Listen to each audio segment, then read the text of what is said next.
Even as we talk about the demise of the late Olubadan of Ibadanland, Oba Owolabi Olakulehin, we are glad to have finally established quality reception with our guest, a public intellectual and an indigene of Òyó State, Prince Adetayo Adekunle, to get more details from him. Thank you so much, Prince Adekunle, for joining us. Now, how would you describe the late Oba Owolabi Olakulehin?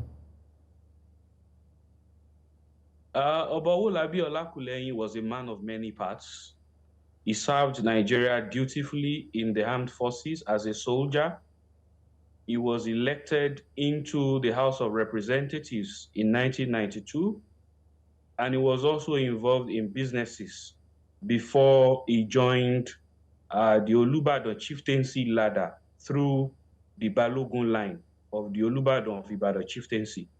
He was a man of peace, he was a community leader, and he was a bridge builder across the traditional institutions and the society at large. So then, what were the most impactful legacies of his reign in Ibadanland? Well, I think that he had quite a brief but impactful reign as the Olubadan. But before going into that, it is important to state that before he became the Olubadan, he had served as the chair of different traditional councils in Ibadan during the period that he was on the chieftaincy ladder, which culminated in his ascension as the Olubadan. And as the Olubadan, over a couple of the last 12 months, he has worked hand in hand with the government. He has brought in, some new members into the chieftaincy line of Ibadan, people who we consider as men of timber and caliber. There was no controversy of any sort during his very brief but impactful reign. So one can say that by and large, Baba Kabiyesi Owolabi Olakulehin was a man of peace, true and true. And he was born in July, coronated in July, and has now joined his ancestors in July. So you can say that indeed he was a man of destiny. Well, we're glad that he clocked 90 before his glorious exit. But then how did people in Ibadan celebrate him? And what is the atmosphere like now there? You see in Ibadan, the good people of Ibadanland, they are described as Agbotikuyo in Yoruba. And Agbotikuyo, the literal meaning is one who rejoices upon receiving the news of a glorious transition. And the reason why they are Agbotikuyo is because most Olubadans of Ibadanland, they live up to ripe old ages. So when they join their ancestors, the people do not consider it as mourning. Rather, they consider it as celebration of a life well spent. Of course, no matter how old a person is, his immediate family members and his associates would definitely miss him. They will be sore. So one can say now that for the family, it is a very, very deep mourning period. For the people of Ibadan in general, what I know is that by virtue of the native law and custom of Ibadan, there is usually a 21-day mourning period when the Olubadan, or a very important chief, transits into the ancestral realm.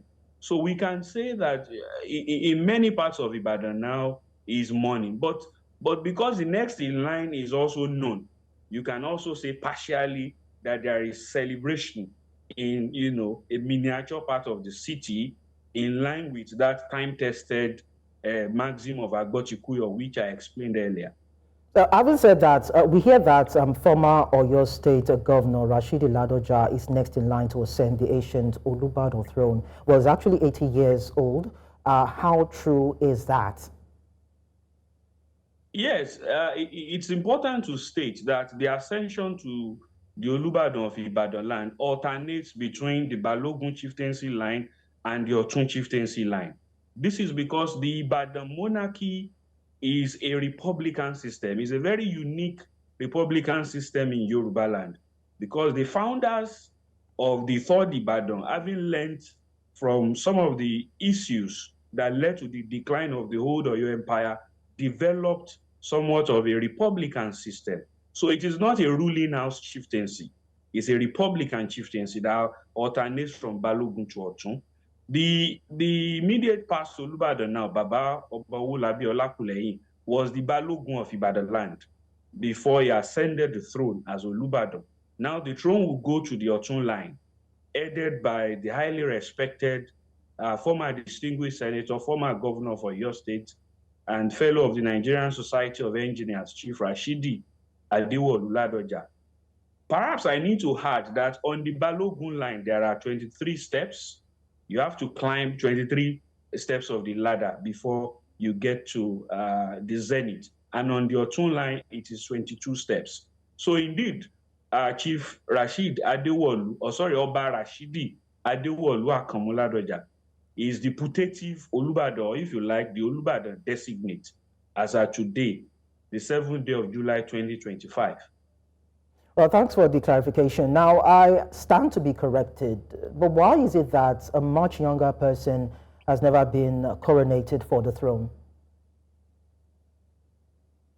Like I said earlier, in Yoruba, they say Idalu Ounishelu, that all communities have their unique and peculiar way of regulating the conduct and their affairs. In Ibadan, it is not a ruling house chieftaincy.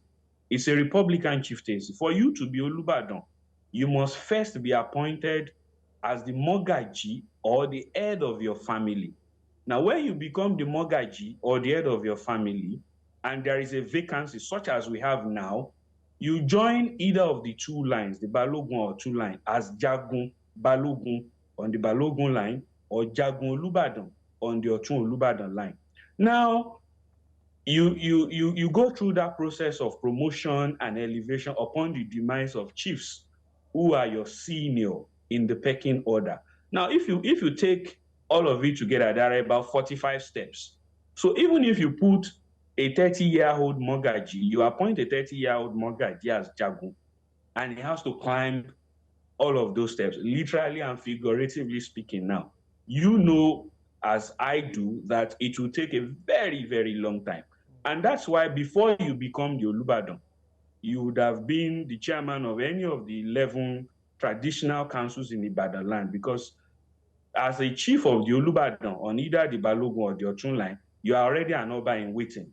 And so that line, you get all of the trainings, you get all of the exposure, you get all of the norms and most of the people, you get accustomed to it before you finally ascend the throne, if God and the ancestors will it that way.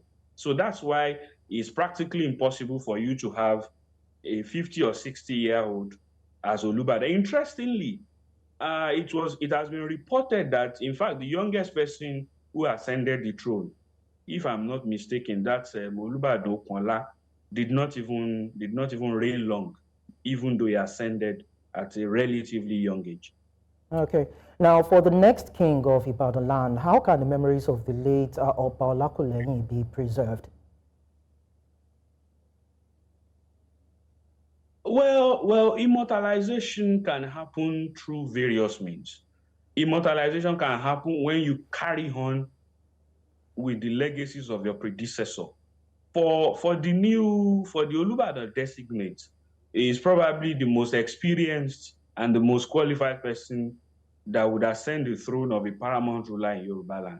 If a man is a Belgium-trained engineer, he's been in the Senate, he's been a governor, he's conducted himself well in his private businesses, you expect that he would certainly carry on the legacies of his predecessor. If there are areas of adjustment, definitely he would tweak it, but we expect that he would be at the vanguard of the promotion and exposition of the very rich cultural values of the good people of Ibadanland. Well, we commiserate with the people of Ibadan for the demise of Oba Olakulehin. We pray that the Lord will grant him eternal rest. Thank you so much, Prince Adetayo Adekunle, for talking to us at this time.